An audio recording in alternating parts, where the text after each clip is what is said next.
నేను ఒకటే గర్వంగా కూడా చెప్తా ఉన్నా, జగన్ మంచోడు కాబట్టే మా తాతను రాజారెడ్డి గారిని చంపిన వాళ్ళు ఈ రోజుకి కూడా ప్రశాంతంగా బతుకుతూ ఉన్నారు.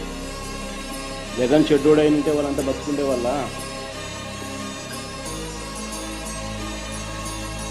తాతగారిని మా తాతగారిని దారుణంగా నరికి చంపిన వాళ్ళంతా ఏదో ప్రశాంతంగా ఇప్పటికీ ఉన్నారు.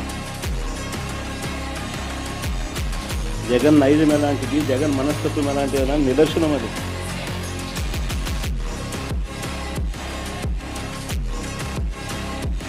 వారికి ఎప్పటికీ ఏమీ కాదు. ఎందుకనంటే మాకు నేర్పించింది రాజకీయాలు ఎలా చేయాలని మాకు నాన్న నేర్పించింది. హత్యలు చేయమని కాదు, చంద్రబాబు నాయుడు గారి మాదిరి ప్రజలకు మంచి చేసి మంచి పేరు తెచ్చుకుని రాజకీయాలు చేయాలని. అది చంద్రబాబుకు మాకు ఉన్న డిఫరెన్స్.